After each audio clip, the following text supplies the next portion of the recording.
انہوں نے بلاول بھٹو زرداری سے سوال پوچھا.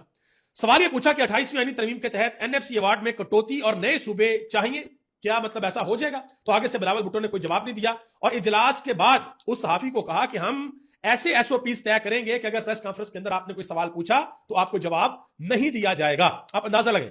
حافظ عبداللہ جن کا تعلق JUI سے ہے, انہوں نے اشارات ایک بڑی اہم بات کی. وہ کہتے ہیں کہ اب یہ پیغام دیا جا رہا ہے کہ تمہیں جیلوں سے باہر نکالا, تمہارے کیسز ختم کیے, اقتدار کی کرسی کے اوپر تمہیں بٹھایا, اور اب آپ کو جو کہا جا رہا ہے وہ کام آپ کو کرنا ہوگا. کرسی کی بقا چاہیے تو 28ویں آئینی ترمیم کا ساتھ دینا ہوگا, پاس کروانی ہوگی, ورنہ پھر جیل یاترا تیار بیٹھی ہوئی ہے. یہ سیدھا سیدھا پیغام ہے. کس کس کے لیے ہے ان سب کو بہت اچھے طریقے سے پتا ہے. نعیم حیدر پنجوتا پاکستان تحریک انصاف کے نوجوان وکیل ہیں. وہ کہتے ہیں کہ یہ سمجھتے ہیں کہ 28ویں آئینی ترمیم سے ان کو تسلی مل جائے گی. انہوں نے کہا کہ آپ کو نہ اس دنیا میں تسلی ملے گی اور نہ اگلے جہان میں تسلی ملے گی. جو آپ نے عوام کے ساتھ کیا ہے اس کا حساب آپ کو دینا پڑے گا, اور اگلے جہان بھی اللہ تعالیٰ آپ سے اس کا حساب لے گا. آگے آ جائیں جی. سہیل خان افریدی نے آج ایک بہت بڑا پنڈارا باکس کھولا ہے. سہیل خان افریدی کے اوپر باقاعدہ طور پر تنقید ہو رہی ہے کہ جی خیبر پختونخوا کے اندر بہت زیادہ کرپشن ہو رہی ہے. تو اس کے اوپر سہیل خان افریدی نے باقاعدہ طور پر آج چیلنج دیا ہے, اور سہیل خان افریدی کے پاس دن رہ گئے ہیں ٹوٹل 6, جو سہیل خان افریدی نے ڈیڈ لائن دی ہے کہ اگر اگلی منگل سے پہلے عمران خان کو ہاسپٹل شفٹ نہ کیا گیا تو پھر سخت لائے عمل اپنایا جائے گا. تو 6 دن باقی رہ گئے, یہ ہم ہر دن آپ کو کوشش کریں گے کہ یاد کروائیں گے. سہیل خان افریدی کہتے ہیں کہ تقریباً 150 صحافیوں سے فارم ہاؤس کے اوپر ملاقات کی گئی ہے. انہیں خوب مال دے کر یہ ٹاسک دیا گیا ہے کہ KP کی حکومت کے خلاف بیانیاں بنائیں, اور جیسے ہی میں ثبوت مانگتا ہوں تو کوئی ثبوت کسی کے پاس نہیں ہوتا. اور دوسری طرف 5300 ارب روپے کی کرپشن ہوئی ہے, اس کے اوپر کوئی بھی نہیں بولتا. اور یہ نمبر 5300 ارب PTI کا نہیں ہے یا پاکستان سے کسی صحافی کا نمبر نہیں ہے, یہ نمبر IMF کا ہے. IMF نے کہا کہ پاکستان کے اندر پچھلے کچھ عرصے میں 5300 ارب روپے کی کرپشن ہوئی ہے. سہیل افریدی نے مزید یہ بھی کہا کہ CM سیکریٹریٹ کے دروازے عام آدمی کے لیے کھولوں گا, میرے دفتر پر کرپشن کے ثبوت آپ لوگ پہنچائیں.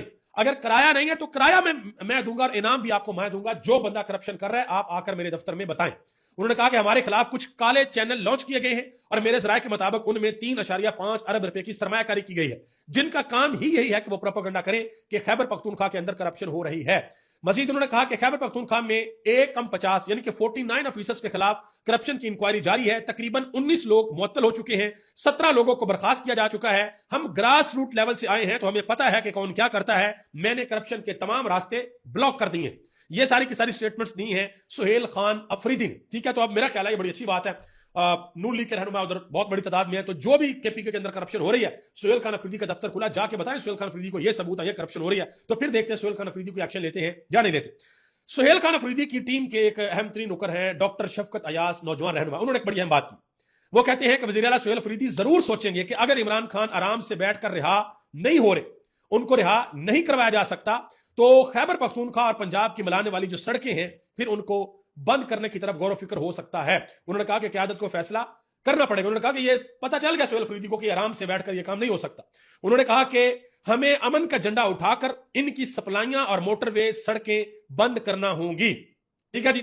اور ہمارے ایک بھائی ہیں نوجوان صحافی ہیں سرحاب برکت, وہ عوام کے اندر نکلے ہیں. انہوں نے جا کر عوام کی صورتحال کا پتہ کیا ہے اور عوام سے رائے لی ہے کہ کیسا چل رہا ہے اس وقت ملک اور کیا حالات و واقعات ہیں. عمران خان کے بارے میں پوچھا ایک بزرگ شہری.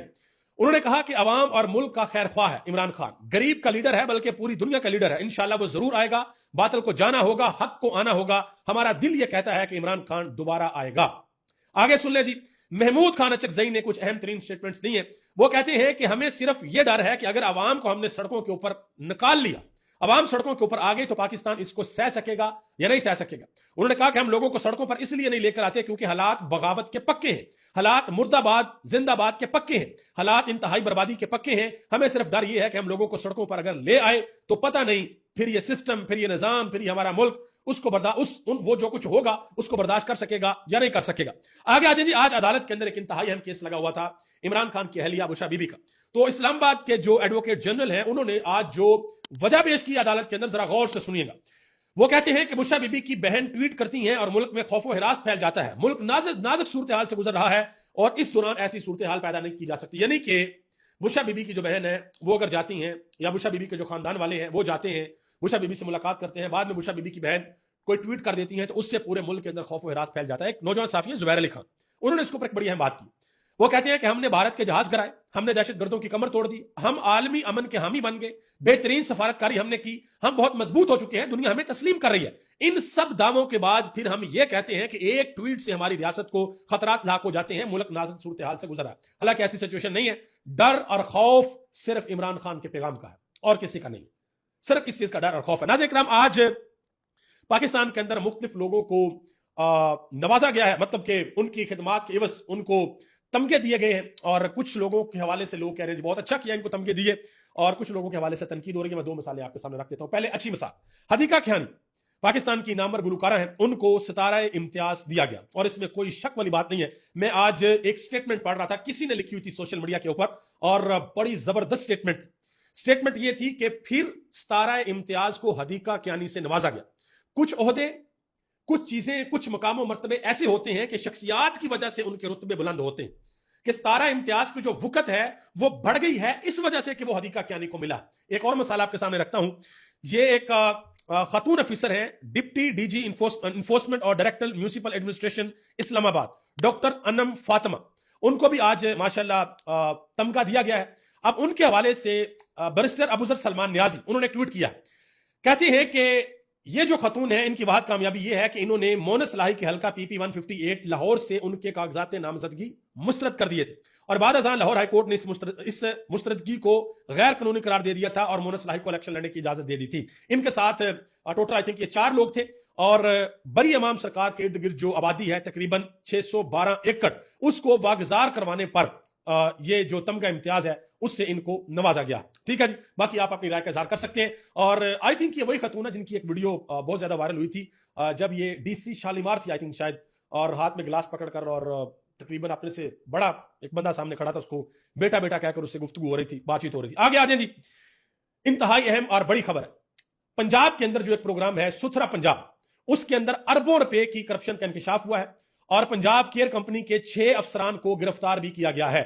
ریکارڈ کے اندر 2317 کنٹینرز لکھے گئے, جبکہ موقع پر 1717 کنٹینر موجود تھے. ٹھیک ہے جی, اور 633 ورکر ایسے تھے جن کی حاضری لگ رہی تھی, لیکن ان کا گراؤنڈ کے اوپر کسی قسم کا کوئی وجود ہی نہیں تھا. آپ اندازہ لگا لیں. ایک سینئر صحافی ہیں انور سمرا, وہ کہتے ہیں کہ پنجاب حکومت نے مریم نواز کی تشہیر کے لیے پہلے سال 7 ارب اور اب دوسرے سال ابھی تک 6 ارب 40 کروڑ روپیہ ان کی تشہیر کے اوپر لگایا ہے. یعنی کہ ابھی تک 14 ارب روپیہ صرف تشہیر کے اوپر خرچ ہو چکا ہے, اور اب 2027 کے لیے مریم کی تشہیر کے لیے مزید 12 ارب روپے مانگا گیا ہے. آپ اندازہ لگائیں کہ کیا ہو رہا ہے. اور دوسری طرف اگر کوئی بندہ کوئی خبر دے دے کوئی اندر کی کہ یہ ہو رہا ہے وہ ہو رہا ہے, وہ بے شک وہ حکومت کا حمایتی صحافی ہی کیوں نہ ہو, اس کو بھی اٹھا لیا جاتا ہے. حماد حسن صاحب سینئر جرنلسٹ ہیں, انہوں نے ایک خبر دی جو اسلام آباد کے اندر ٹوئنز ٹاور ہے, 1 کانسٹیٹیوشن اپارٹمنٹس میں, ان کے حوالے سے خبر دی کہ وہ کیا معاملہ تھا, کب کیس چلا, کب کیا ہوا, تو ان کو اٹھا کر کچھ دنوں کے لیے باقاعدہ طور پر جو ہے وہ غائب کر دیا گیا, اور اب انہوں نے لب کشائی کی ہے کہ بھئی یہ میرے ساتھ ہوا ہے. تو آپ اندازہ لگا لیں کہ یہ پاکستان کے اندر یہ چیزیں ہو رہی ہیں. ارشاد بھٹی صاحب نے ایک بڑی اہم بات کی ہے, وہ کہتی ہیں کہ اس وقت 2 پاکستان ہیں. خود گلف سٹریم جہاز اڑاؤ اور غریبوں کے گوبر پر بھی ٹیکس لگاؤ, خود خاندان سمیت چارٹر طیاروں میں سیر پر جاؤ اور غریبوں کی ڈبل سواری کے اوپر بھی پابندی لگاؤ, خود اربوں خربوں ہڑپ کر جاؤ, حاجی صاحب بن جاؤ اور غریبوں کو 1000 روپے چوری الزام پر جیل بھجوا دو, خود غریبوں کی بستیاں گراؤ, جبکہ امیروں کے 1 کانسٹیٹیوشن ایونیو کی بات آئے تو کمیٹی بناؤ اور معاملے کو دبا دو. ٹھیک ہے جی. ناظرین کرام, آخر میں ایک اور سٹیٹمنٹ ہے بڑی ہی انٹرسٹنگ, اور یہ سٹیٹمنٹ ہے فیصل واوڈا کی. آپ کو پتا ہے جب فیصل واوڈا کی سٹیٹمنٹ آتی ہے تو وہ کہاں سے آتی ہے, ذرا سنیے گا. وہ کہتے ہیں کہ پنکی سکینڈلز ابتدا ہے, جو پنکی سکینڈلز ہے یہ سکینڈلز کی ابتدا ہے. آگے دیکھیں ہوتا ہے کیا. اپنی نااہلی چھپانے, پوسٹر چپکانے, جھوٹے بیانیاں بنانے اور جہاز اڑانے اور زبردستی جلسے کرانے سے ملک آگے نہیں بڑھ سکتا. کلیئرلی میسج مجھے تو محسوس ہو رہا ہے پیپلز پارٹی کے لیے. تو یہ جو انہوں نے کہا نا جی, اپنی نااہلی چھپانے, پوسٹر چپکانے, جھوٹے بیانیاں بنانے, جہاز اڑانے اور زبردستی جلسے کرانے سے ملک نہیں بڑھ سکتا, یہ سب کا سب جاگ کی طرح نیچے بیٹھ جائے گا. دوبارہ اس کے اوپر بات بھی نہیں ہوگی اگر پیپلز پارٹی مان جاتی ہے 28ویں آئینی ترمیم کے لیے. ابھی تک لکھتا ہی آپ سب کا بہت بہت شکریہ. انشاءاللہ بہت جلد آپ سے دوبارہ ملاقات ہوگی. تب تک لیے مجھے اجازت دیں. اللہ حافظ. السلام علیکم ورحمۃ اللہ وبرکاتہ.